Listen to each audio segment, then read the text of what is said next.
At my sister's birthday dinner, there was no seat for me. My cousin laughed. Well, you can stand. You're used to being on the sidelines.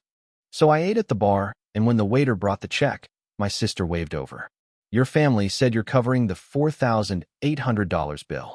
I just stood up, finished my drink, and said, sorry, I left my wallet at the family table. Then I walked out and heard them yell.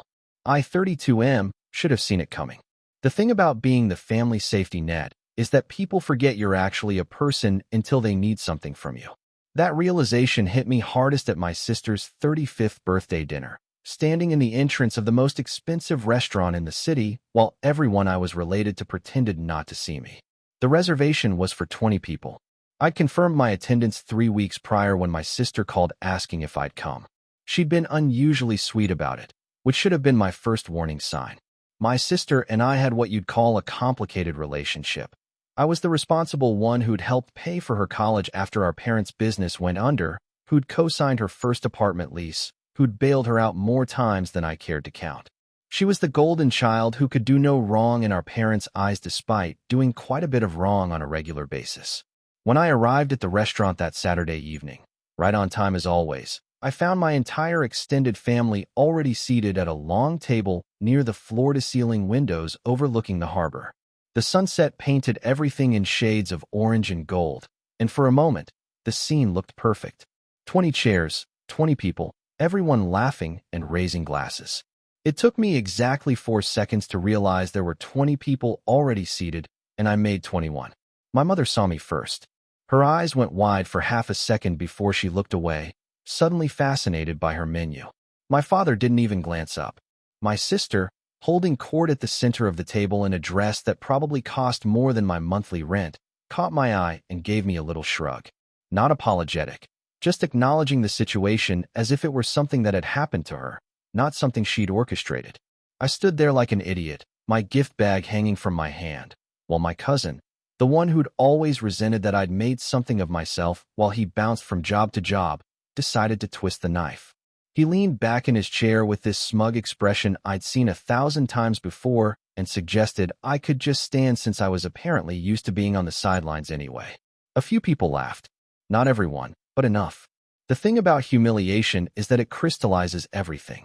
All those years of being taken for granted, of being called only when someone needed money or a favor or someone to clean up their mess. It all compressed into that single moment of standing there while my own family laughed at me. I could have made a scene. Part of me wanted to.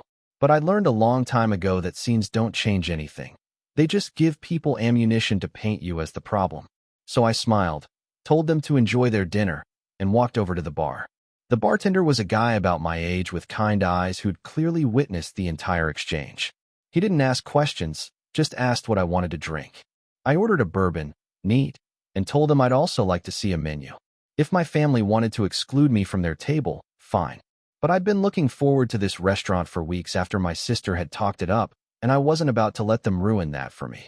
I ordered the prime rib, medium rare, with the truffle mashed potatoes and roasted asparagus. I added an appetizer of seared scallops and a second bourbon. The bartender, whose name turned out to be Marcus, had worked there for 6 years and had stories about every ridiculous thing he'd seen. We talked about everything except my family, even though I could feel their eyes on my back occasionally throughout the meal. The food was exceptional. Marcus recommended a wine pairing that elevated everything, and by the time I was finishing my meal, I'd almost forgotten about the table of people behind me. Almost.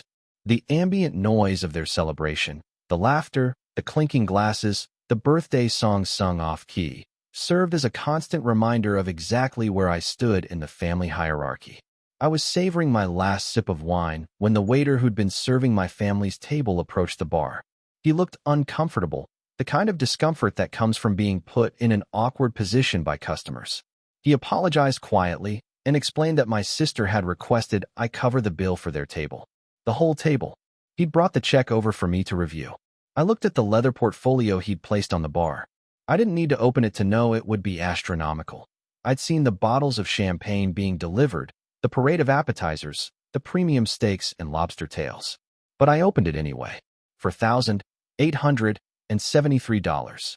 Marcus, who'd been polishing glasses at the other end of the bar, went very still. The waiter shifted his weight from foot to foot, and I just stared at that number, feeling something cold settle in my chest. See, here's what my family didn't know. I'd been planning to give my sister a check for $5,000 as her birthday present. She'd mentioned wanting to finally take that trip to Europe she'd been dreaming about since college, and despite everything, despite the years of being taken advantage of, I'd wanted to do something nice for her. The envelope was in my jacket pocket, right over my heart.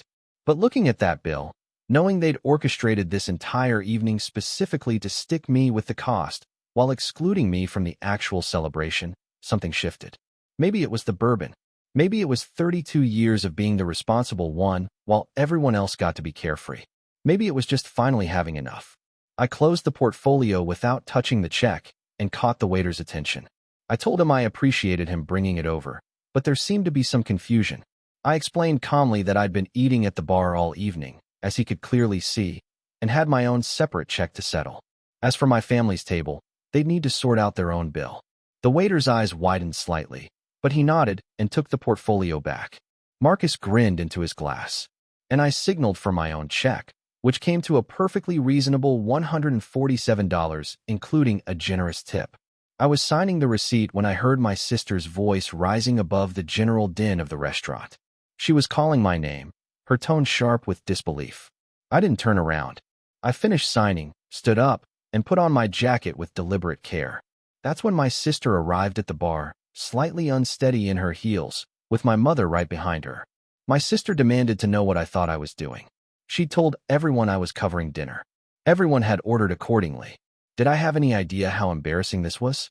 I looked at her, really looked at her, and saw someone who'd never once considered that her actions might have consequences. I told her I'd left my wallet back at the family table, right there where my seat should have been. I suggested she check there. My mother jumped in then, using that disappointed voice she'd perfected over decades. She said this wasn't like me, that family takes care of family, that my sister had been so excited about this dinner.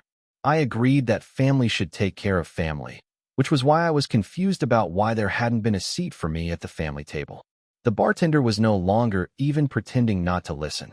A couple at the other end of the bar had turned to watch. My sister's face was turning red in splotches, the way it always did when she didn't get her way. She insisted this was different, that she'd assumed I'd understand, that the reservation had been complicated. I nodded and said I understood perfectly. I understood I was good enough to be their ATM, but not good enough to actually sit with them. I told her the envelope in my pocket had contained a check for $5,000 for her birthday, but I'd be stopping payment on it first thing Monday morning. Maybe she could use the money everyone saved on their meal tonight to start that Europe fund herself. Then I walked out.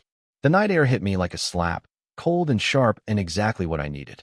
Behind me, I heard the restaurant door open and multiple voices calling after me. I didn't stop. I walked 3 blocks to where I'd parked my car and sat in the driver's seat with the engine running for a solid 10 minutes while my phone lit up with text after text. My sister, calling me selfish, cruel, saying I'd ruined her birthday. My mother, disappointed, asking how I could do this to family. My cousin, laughing emojis followed by calling me pathetic. My father, a single text saying we needed to talk. Various aunts, uncles, and extended family, weighing in with their opinions about my character. I didn't respond to any of them. I drove home, poured myself another bourbon, and sat on my balcony watching the city lights blur through the bottom of the glass. Update 1. The fallout started before I even woke up Sunday morning. My phone had 63 text messages, 17 missed calls, and a voicemail inbox that was apparently full. I made coffee and ignored all of it. Around noon, my father showed up at my apartment. I almost didn't let him in, but curiosity won out. We hadn't had a real conversation in probably 5 years. Most of our communication happened through my mother or at family gatherings where we avoided anything deeper than weather commentary. He sat on my couch looking older than I remembered and explained that the restaurant had eventually split the bill among everyone at the table. Each person ended up paying about $240. My cousin's girlfriend had apparently cried. Several relatives had needed to put it on credit cards they couldn't really afford. My sister had locked herself in her apartment and wasn't answering anyone's calls. I asked him if he'd come to make me feel guilty. He said no. He said he'd come because my mother had been up all night calling me selfish, and he'd sat there listening to her, and realized he couldn't remember the last time he'd actually asked me how I was doing. Not asked what I could do for the family or whether I could help with something, but actually asked about my life. There was a long silence. Then I asked him if he'd known there wasn't a seat for me at that dinner. He admitted he'd known. He'd thought I'd understand, that I'd be okay sitting at the bar, that I wouldn't mind helping out with the bill since I made decent money and everyone else was struggling. I asked him if it had occurred to anyone to simply invite me to the dinner as an actual guest, to include me because they wanted me there, not because they needed my wallet. He didn't have an answer for that. He left after about 20 minutes, and I saw something in his face I'd never seen before, something like shame. It didn't make me feel better. It didn't make me feel worse. It just was. By Monday morning, the family text chain I'd been muted in for months had apparently imploded. My aunt, the one person in the family who'd always been straight with me, sent me screenshots. My mother was demanding I apologize. My sister was claiming I'd deliberately humiliated her. My cousin was calling me every name he could think of. But there were also some messages of support from people I hadn't expected. A few cousins I barely knew saying I'd been right to walk out. An uncle admitting they'd been taking advantage of me for years. The messages I didn't get said more than the ones I did. My sister never apologized. My mother never acknowledged that maybe, possibly, they'd handled things poorly. They'd moved straight from expectation to outrage without ever stopping at self-reflection. I stopped the payment on the check I'd written for my sister. I blocked my cousin's number. I sent a single message to the family group chat saying I needed space and would reach out when and if I was ready. Then I muted it again. Work was a relief. Nobody there knew about any family drama. I was just a guy who did his job well, who grabbed lunch with colleagues, who had a life that existed independent of being someone's solution to a problem. But Wednesday evening, my sister showed up at my office building. Security called up to ask if I'd see her, and against my better judgment, I said yes. She looked terrible. No makeup, hair pulled back, wearing sweatpants and an old college hoodie. We went to a coffee shop across the street and sat in a corner booth where no one would overhear us. She told me she'd been wrong. Not that things had been handled poorly or that there'd been a misunderstanding. She said clearly that she'd been wrong. She'd known there wasn't a seat for me. She'd planned from the beginning to stick me with the bill. She'd thought I'd just take it like I always took everything else. I asked her why. Why would she do that to her own brother? She started crying. Not the dramatic, attention-seeking tears I was used to, but quiet, exhausted crying. She said she didn't know, that she'd gotten used to me being the stable one, the responsible one, the one who fixed things. That somewhere along the way, I'd stopped being her brother and started being more like a parent she could manipulate. She said she'd been so focused on what she wanted, the fancy dinner, the story she could tell, the Instagram posts, that she'd forgotten I was actually a person with feelings. I didn't know what to say to that. Part of me wanted to forgive her immediately because that's what I'd always done. But a bigger part of me was just tired. I told her I appreciated her coming to talk to me, but that I needed more than an apology. I needed actual change. I needed to see that she understood why what she'd done was fundamentally wrong, not just because it blew up in her face, but because it was cruel. She asked what I wanted from her. I said I wanted her to think about what kind of person she wanted to be and what kind of relationship she wanted to have with me. And then I wanted her to decide if she was willing to put in the work to rebuild something healthy, or if she'd rather just keep things the way they'd always been. She left without answering. I didn't expect her to answer right away. Update 2. 3 weeks passed. I spent them working, going to the gym, seeing friends I'd been neglecting, and generally remembering what it felt like to not be defined by my family role. My blocked messages list grew. My bank account stayed pleasantly stable. I slept better than I had in months. Then my father called. Not texted, actually called, and asked if we could meet for breakfast. Something in his voice made me say yes. We met at a diner on Saturday morning, the kind of place with unlimited coffee and waitresses who called everyone honey. My father ordered eggs over easy and spent 5 minutes rearranging his silverware before he could look at me. He said he'd been doing a lot of thinking, that he'd talked to my mother, really talked, maybe for the first time in years, that they'd been reviewing family finances together and realized something that should have been obvious. For the past 10 years, I'd contributed over $120,000 to various family members and causes. I hadn't kept track. Hearing the number out loud made something twist in my stomach. He continued, said they'd sat down with my sister too, gone through every time she'd asked me for help. The pattern was undeniable. And he admitted something I'd never expected to hear. He and my mother had enabled it. They'd encouraged my sister to ask me for things because it was easier than dealing with her themselves. They'd look the other way when family members took advantage because it meant they didn't have to help. I asked him why he was telling me this. He said because I deserved to know that he finally saw it. That my mother saw it too, even if she was too proud to admit it yet. That they'd been terrible parents to me in a very specific way. They'd loved me by letting me be useful instead of just letting me be their son. The eggs got cold while we sat there. Eventually, I asked him what he wanted me to do with this information. He said he didn't want me to do anything. He just wanted me to know that he was sorry, and that he was working on being better, and that whether I forgave them or not, I had the right to set whatever boundaries I needed. It wasn't the conversation I'd expected to have. It didn't fix everything, but it was something. My sister reached out 2 days later. She asked if we could meet, just the two of us, somewhere neutral. I suggested a park near where we'd grown up, a place where we'd played as kids before everything got complicated. She was already there when I arrived, sitting on a bench feeding ducks even though there's definitely a sign saying not to. Some things never change.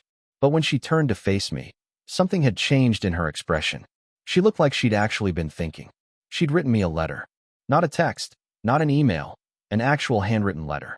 She handed it to me and said I didn't have to read it now, but she wanted me to have it. It was 6 pages long, and I could see tear stains on some of the pages. We talked for 2 hours. She told me about her therapist. She'd started seeing someone the week after the restaurant incident. About how she'd had to confront the fact that she'd built her entire adult life around the assumption that I'd always be there to catch her when she fell.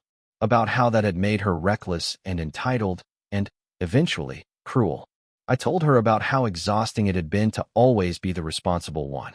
How I'd lost myself somewhere in the role of family savior. How her birthday dinner had actually been a gift in its own way because it had finally made me realize I couldn't keep living like that. She asked if I could forgive her. I told her I was working on it, but that forgiveness wasn't the same as going back to how things were. She said she understood. She said she didn't want things to go back either. We left it there. No dramatic reconciliation, no promises about the future. Just an acknowledgement that we were both trying to be better. Final update. It's been 4 months since the birthday dinner. Life hasn't magically become perfect, but it's become mine again in a way it hasn't been for years. My sister and I talk every couple of weeks. Short conversations, mostly surface level, but honest. She's been paying her own bills and hasn't asked me for money once. She sent me a postcard last month from Montreal, not Europe, but a start. She'd saved up for the trip herself. My mother still hasn't apologized directly, but she stopped making demands. She calls occasionally to actually ask about my life, and sometimes the conversations are almost pleasant. My father and I get breakfast once a month. We're learning how to be people to each other instead of just roles. The rest of the extended family has mostly fallen away, and I'm okay with that. My cousin blocked me after I wouldn't engage with his attempts to start drama. Several relatives who'd been regulars in my text messages asking for favors have disappeared. My aunt, the good one, says I'm the talk of every family gathering, usually in the form of people complaining about how I've changed. I haven't changed. I've just stopped pretending to be something I'm not. The envelope that had contained my sister's birthday check is still in my jacket pocket.